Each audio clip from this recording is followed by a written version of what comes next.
김장, 김차장의 썰당입니다. 저는 썰당의 이현민입니다. 오늘 이제 저희 썰당 한동안 이제 이슈톡이라는 주제로 이제 외부 손님 주로 이제 저는 문서진 대표랑 좀 얘기를 많이 했었는데 시장에 좀 할 얘기가 참 많았던 것 같습니다. 그리고 조금 이제 5월 넘기면서는 이제 시장이 조금은 안정세를 보이는 것 같고요. 코로나 관련해서도 한국은 좀 많이 해소되지 않았을까 이런 모습 보이지만 아직도 진행형 그리고 또 2차 충격에 대한 많은 또 우려감이 이제 상존하고 있어서 이제 여러 가지 상품 다시 한번 소개드리고 다시 한번 이슈가 발생하면 이슈톡 통해서 또 한번 찾아뵈려고 하고요. 오늘 이제 기존 썰당 메인 이제 저희 파트너는 김성준 차장인데요. 김성준 차장이 열이 많이 나서 37도를 넘어서 본인은 엄청나게 출연을 하고 싶어 하는데 이제 예방 차원에서 다만 이제 코로나는 아니기 때문에 예방 차원에서 좀 집에서 쉬게 했고 오늘은 지난번 방송에 저희와 함께 했던 저희 같은 팀 이베스트 투자증권 해외 파생 영업팀의 김성주 과장님 함께 하고 있습니다. 인사하시죠. 네, 안녕하세요. 저는 이제 이현민 팀장님과 이제 김성준 차장님과 같이 이제 근무하고 있는 김성주 과장이고요. 일단 지난번에 잠깐 이제 전기동 이제 닥터 카파에 대해서 설명을 드리고 잠깐 나왔는데 이게 또 금방 나올 줄 또 몰랐네요, 제가. 생각보다 빨리 또 출연을 하게 됐네요. 저희 방송 꾸준히 보시는 분들이 있더라고요, 요즘에. 네. 그래서 가끔 이제 사무실에 연락이 와서 썰당 보고 있는데 거기서 말한 거랑 좀 다른 부분이 있다. 특히 많이 질문하시는 게 증거금이었던 것 같아요. 네. 증거금은 이제 거래소의 어떤 시장의 변동성, 그다음 어떤 거래 규모나 가격의 변화에 따라 좀 바뀔 수가 있고요. 또 하나 질문은 이제 나 열심히 보고 있다. 애청자인데 수수료 좀 깎아달라.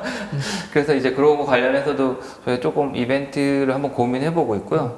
그다음 여기 성주 과장도 이제 저희 쪽 이제 방송을 요즘에 최근에 출연을 많이 해가지고 이제 카메라 좀 더 익숙해지고 혹시 또 알아서 김 차장 밀어내고 김 과장으로 갈지 어떻게 될지는 나중에 부인하지 않습니다.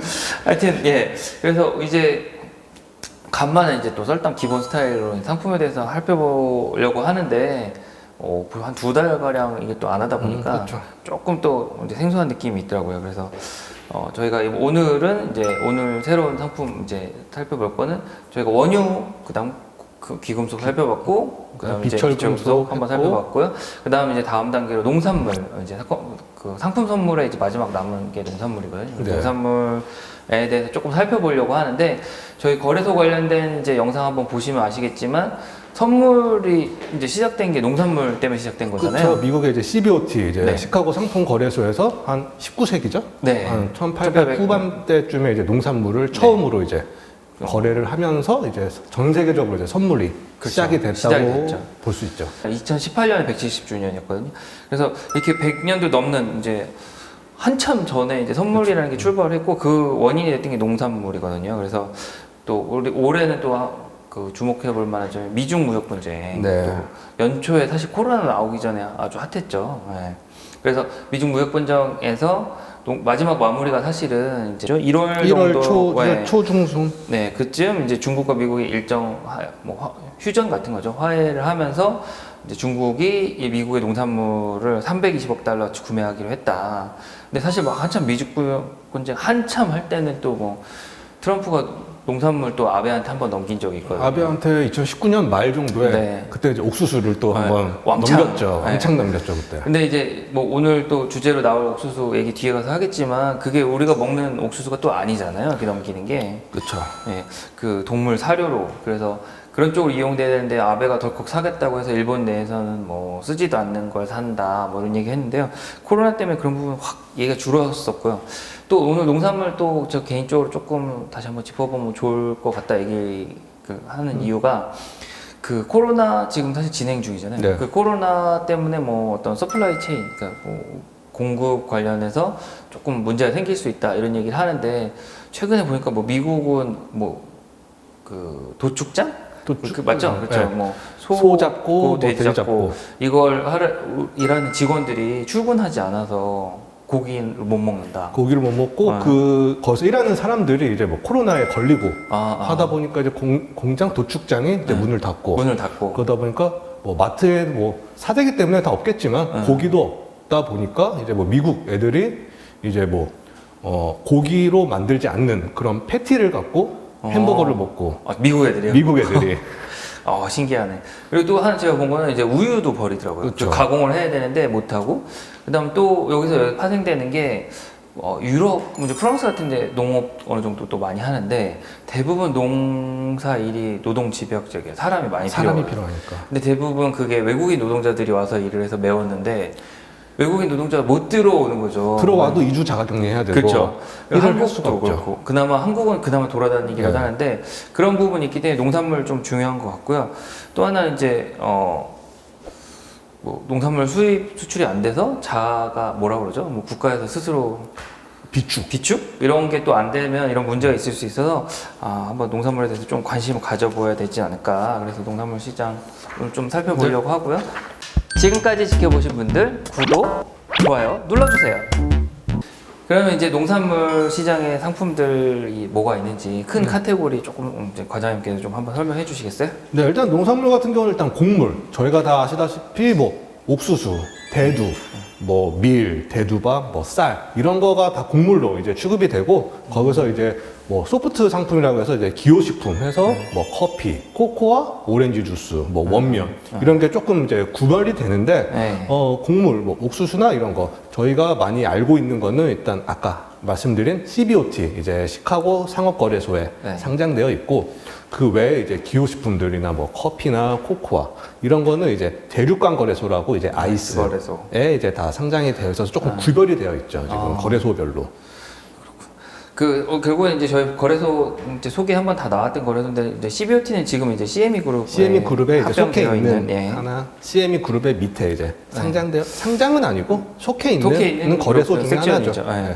이게 그 시카고에 가보면 CBOT 건물이 있거든요. 시카고 한복판에 엄청 크게 있는데 거기에 이렇게 그 조각상 같은 게 있습니다. 그래서 그 두 명의 사람이 이렇게 곡물을 들고 있는데 백인은 밀을 들고 있어요.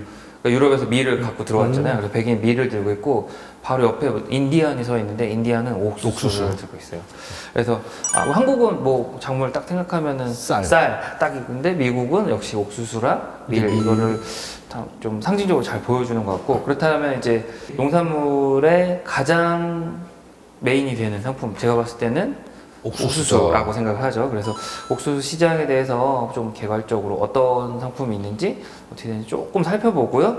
여기서 이제 실제 옥수수 시장은 어떻게 가격이 오르내리는 영향을 받는지 살펴보는 순서로 진행하겠습니다.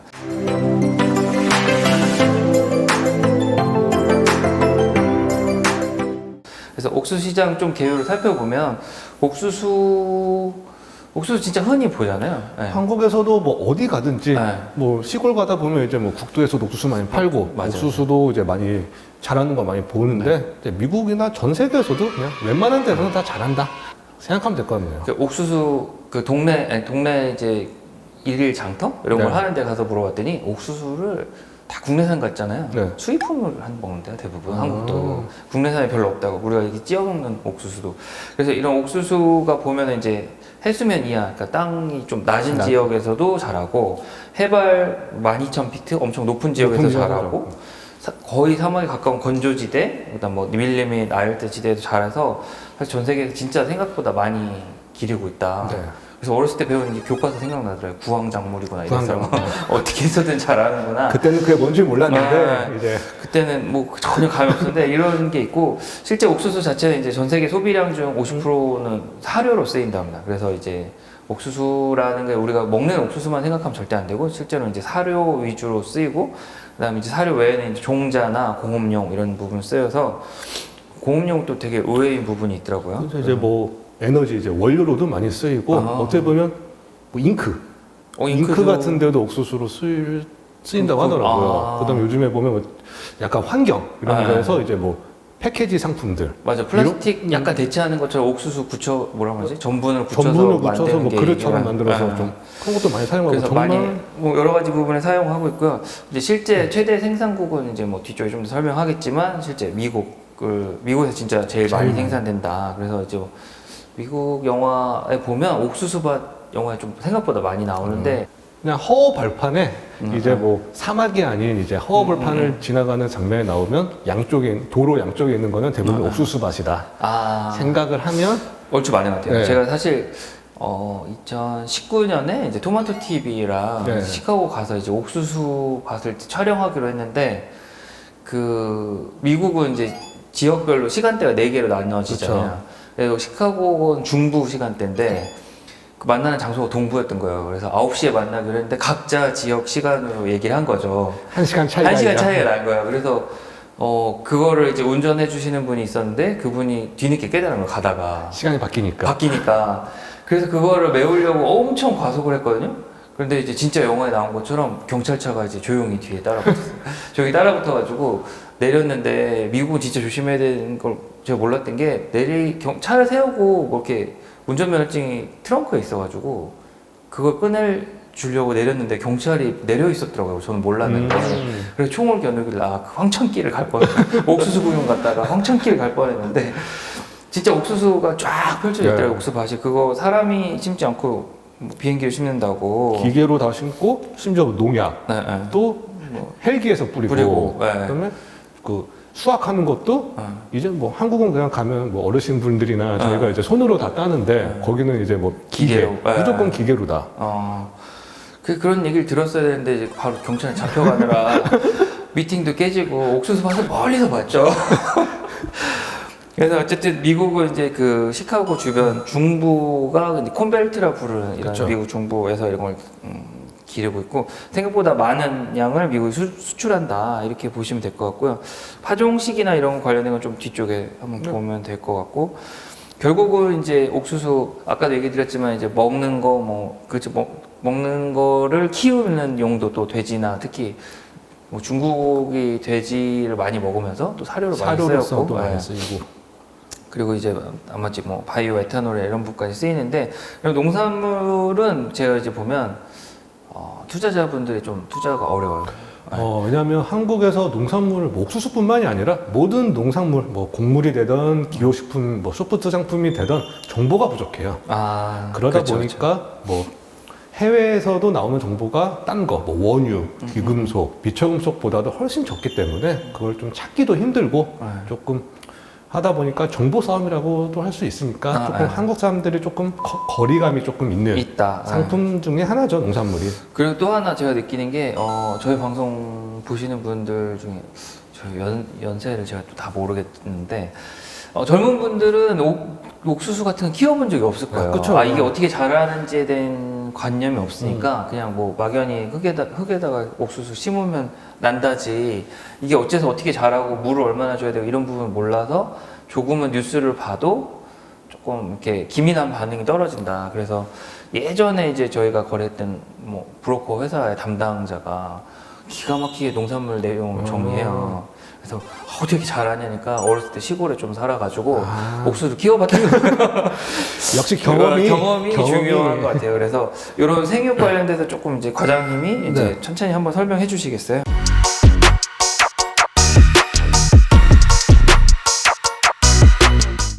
네, 일단 미국 같은 경우가 이제 파종기라고 해서 이제 씨앗을 뿌리고 하는 게 이제 4월에서 6월 이제 봄 기간 정도고 그러다 보니까 이제 파종을 한 다음에 이제 옥수수가 자라야 되니까 이걸 생육기라고 하는데 이게 약간 한국으로 말하면 여름에서 가을 정도 초가을 뭐 8월 9월 정도고 이제 수확하는 게 이제 정말 저희가 하는 이제 추석 기간 10월 정도 뭐 미국으로 치면 뭐지 추수감사절 추수감사절 그때부터 이제 딱 하기 시작하는데 일단 봄에는 옥수수 아까 말씀드린 것처럼 파종기로서 이제 그 토양의 수분이나 기온들이 조금 이제 중요하게 작용을 하겠죠. 이미 처음에 어떻게 뿌리냐에 따라서 뭐 이게 옥수수가 10개가 열릴 수도 있고 5개가 열릴 수도 있고 초기 생육에 가장 큰 영향을 줄 수 있는 게 판단할 수 있는 게 봄에 이제 토양의 성분이나 아니면 이제 수분 상태 이걸 좀 가장 좀 중요하게 작용할 수 있죠. 그리고 이제 또 미국이 워낙 땅이 크잖아요. 그러니까 뭐 어마어마한 규모에서 옥수수든 딴 걸 이제 재배를 하기 때문에 이 미국 농무부에서 3월달에 이 농가들한테 이번 연도에 뭘 파종할 거냐, 뭘 심을 거냐, 얼만큼 심을 거냐 이걸 이제 물어보면서 이제 보고서가 하나가 나와요. 네네. 이제 3, 4월 정도에. 네. 그러면 이제 그 보고서를 보고 이제 이 농가가 얼마나 크기에, 얼만큼 많은, 뭐를 이제 심을지 이제 결정이 되기 때문에 거기서 이제 수급, 이제 수요와 공급이 이제 좀 결정이 된다. 네. 그러니까 결국은 좀 보충 설명하자면 이제 옥수수 키우는 땅이 엄청 큰데 그쵸. 거기에 콩을 심을 수도 있고 옥수수를 심을 그쵸. 수도 있으니까 농부 입장에서 전년도 옥수수 가격이 별로 안 좋았으면 올해 콩을 심을 수가 있고 그렇죠. 거꾸로 옥수수 가격이 좋았으면 옥수수 심을 수 있다 이런 얘기인 거죠 지금 3월달 그렇죠. 얘기는. 하면서 농부들도 뭐 경험들이 있으니까 네. 이번 연도는 왠지 또 옥수수가 또 잘 될 것 같다. 잘 될 것 같다. 느낌. 그러면 또 걷다가 또 옥수수 많이 심겠죠 이제. 그러니까 그런 게 이제 그렇죠. 3월달에 발표가 되니까 이제 거래하시는 분들은 이제 3월달에 이제 미국 농무부 USDA에서 발표하는 이 경작 전망 보고서. 여기에 좀 일종의 그 사전 서베이 같은 거죠. 그쵸. 3월에. 예, 그게 중요하고 그다음 어떻게 될까요? 그다음에 이제 봄이 지나서 이제 뭐 파종을 하겠죠. 네. 그리고 나서 이제 여름이 되면 이제 이제 수분기로 들어가서 가장 여기서 이제 옥수수를 얼마큼 수확할 수 있는지 제일 중요한 시기인데 네. 옥수수뿐만이 아니라 모든 농산물을 하는데 가장 중요한 거는 이제 기후죠. 날씨. 만약에 비가 뭐 일정한 양만큼 뭐 100mm가 와야 된다. 근데 50mm밖에 안 왔다. 그러면 뭐 가뭄이 되고 더 수확이 안 되겠죠. 작황이 안 좋아지고. 네. 그렇다고 100mm 와야 되는데 150mm가 와서 뭐 홍수가 났다. 그럼 또 거기서 또 몇 개 또 이제 또 쓰러지고 이러다 보면 이제 또 안 좋아지고. 안 좋아지니까 네. 아마 여름 기간에 이 수분, 이 강수량, 날씨가 날씨가 가장 이제 또 중요한 시기. 그러면 이제 뭐 장중에 그런 뉴스가 이제 나오면 조금 가격이 급격하게 변할 수도 있고 그런 거네요. 그렇죠. 네. 갑자기 예상치 못하게 미국에 뭐 홍수가 왔다, 가뭄이 왔다. 그렇다 보면 이제 이번에 뭐 농산물뿐만이 아니라 다른 옥수수뿐만이 아니라 다른 농산물도 약간 수확에 약간 조금 무리가 있지 않나라고 네. 생각할 수도 있겠죠. 이제 그때 되면. 네. 그러면 이제 이렇게 지나고 그 다음은 이제 다들 아시다시피 이제 가을이 돌아오죠. 이제 네네. 수확의 계절. 가을이 돌아오면 이제 옥수수가 이제 여물고 그러다 보면 옥수수 이제 수확하게 되는데 만약에 여기서 또 늦더위가 왔다. 아니면 생각보다 날씨가 빨리 추워져서 서리가 빨리 내렸다. 네. 이러면 아무리 뭐 토양도 좋고 강수량도 정확히 다 맞았다. 근데 여기서 또 이제 기상, 이변이라는 이제 또 변수가 생기다 보니까 수확에 좀 더 문제가 또 생기겠죠. 네네네. 그리고 결국은 이제 농산물을 보면은 이제 처음에 심기 전의 날씨나 뭐 서베이 이런 게 그렇죠. 제일 중요하고 그 다음에 이제 실제 생육 키울 때는 이제 뭐 온도라든지 네. 그런 햇빛 이런 게 중요하고 마지막 결국은 수확 때도 그런 날씨가 제일 중요하네요. 날씨가 뭐 처음부터 끝까지 날씨가 제일 중요하다 생각하는데 일단 가을 이때 딱 한 10월, 11월이 되면 그 전에 쌓아놨던 재고들이 많이 소진할 시기예요. 왜냐하면 10월 달에 뭐 수확을 했다. 네. 그래서 11월 달부터 팔았다. 그러면 다시 10월 달까지 올 때까지 재고를 쌓아놓고 그 재고가 만약에 많이 팔렸다. 많이 없어졌다. 그럼 가격은 많이 올라가겠죠. 그렇죠. 네. 그래서 3월에부터는 10월까지 키우는 게 가격에 영향을 준다면 이제 수확하고 난 다음에 다음 새 해곡이 나올 때까지 또 때까지는 수요가 그쵸. 또 그러다 그렇죠. 보니까 1년 내내 봄부터 가을까지는 이제 가장 중요한 거는 날씨. 그다음에 그 이후에는 이제 재고 상황. 이 가장 가격 변동에 가장 중요하게 영향을 주겠죠. 예전에 제가 좀 기억에 남는 게 농산물 관련해서 딱 두 개 정도 이제 특이한 기억이 있는데 한 번은 아주머니 세 분이 계절 해설을 하러 왔던 거예요. 전 직장에. 저희 회사가 아니라. 그래가지고 아주머니가 되게 이렇게 성함이 이니셜이 다 더하면은 SES가 돼요. 세 분이 친구인데 중년 아주머니 분들인데 SES라고 그날 이제 직원들이 오셨다 이니셜이 그러면서 이제 기대를 했는데 그분들이 농산물을 하는데 그날 폭락하는 장에서 매수를 갖고 있어서 세 분 다 이제 손실을 크게 본 거죠. 그래서 하루 만에 이제 떠나신 고객분. 단 하루? 단 하루. 그날 계좌에서 단 하루만 거래하셨던 그런 추억도 있고 또 하나 이제 사실 제가 기억에 남는 추억? 뭐 어떤 이슈라고 하면 이제 증권사가 한번 투자를 한 적이 있는데 증권사가 투자하기 직전에가 한 11월 말쯤 뭐 이때 됐어요. 무슨 일이 있었냐면 이제 10월에 추수를 해가지고 11월에는 일단 창고에 다 쌓아놓는데 이 미국이 워낙 땅이 크니까 그 풍년 흉작인지를 막연하게 서베이로는 알지만 실제 체크를 하는데 시간이 걸렸다는 거예요. 그래서 11월에 창고에 쌓아놓은 걸 검수를 하는데 그전에는 흉작이라고 생각을 했던 거예요. 아, 근데 실제적으로 까보니 실질적으로 이제 그 자루에 들어있는 이제 옥수수를 딱 꺼내보니 알이 크고 풍년이었던 거죠. 그러니까 예상과 달리 갑자기 알고 봤더니 뭐 잘 됐더라. 잘 됐다. 가격이 엄청 움직인 거예요. 그래서 그 고객분이 엄청 좋아했죠. 뭐 예를 들어 뭐 주식을 치면 상한가 한 3일 연속 맞았나? 거의 그런 분위기였거든요. 촥촥촥 해가지고 결국은 농산물이 큰 수요와 공급도 중요하지만 어떤 농산물 고유의 특성, 이제 뭐 추수했을 때 어떤 풍년 흉작 이런 부분 참 중요하게 영향을 끼치는 것 같고요. 생육주기 한번 키우는 거에 대해서 한번 설명을 드렸는데 마지막 한번 다시 정리하면 이제 농산물 특히 옥수수는 3월에 준비를 해서 봄 여름이 되기 전 3월부터 한 5월까지 6월까지 이렇게 해서 심어야 되고요. 6월이 넘으면 안 된다. 심는 건 한계가 있더라고요. 그리고 이제 5월 말부터 뭐 7, 8월까지 여름 동안은 이제 옥수수 잘 자라나 그렇게 보는 걸 지켜봐야 되고. 네, 그래가지고 참고로 한번 말씀드리면 이제 가장 최대 생산국이 네. 미국이 1위고 네. 2위가 중국이에요. 아, 2위가 중국이에요? 중국이에요. 중국도 땅이 크고 인구가 많으니까 아무래도 하다 보니까 미국이 한 4월부터 6월까지 이제 뭐 봄 기간에 이제 뭐 파종을 한다. 네. 그러면 중국은 뭐 참고로 한두 달 정도가 빨라요. 전체적으로 다. 이거 뭐 날씨 영향도 좀 있을 것 같고 뭐 아까 말씀드린 토양이나 뭐 이런 영향도 있을 것 같은데 미국보다 한두 달 정도 뭐든지 다 빠르다라고 생각하시면 될 것 같아요. 예전에 공부할 때는 중국은 별로 안 봐서 보통 많이 얘기하는 게 이제 남반구 브라질 얘기를 많이 하는데 브라질은 또 날씨가 반대라 남미는 이제 8월부터 네, 그쵸. 가을부터 이제 심는 거 준비하고 이러니까 그쵸. 그런 거 있었는데 중국은 하여튼 미국보다 한 달은 빠르니까 그것도 좀 참고가 되겠네요. 네. 지표로.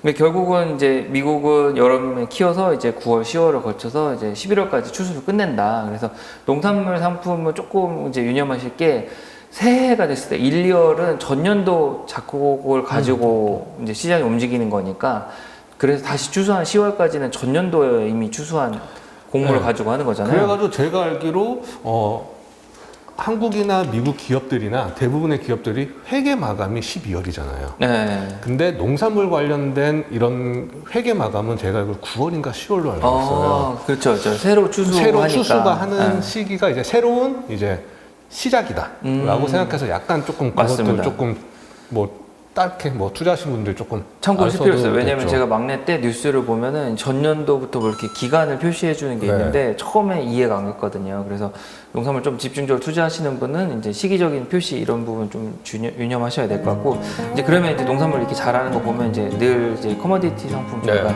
얘기한 수요와 공급에서 조금 살펴보려고 하는데요.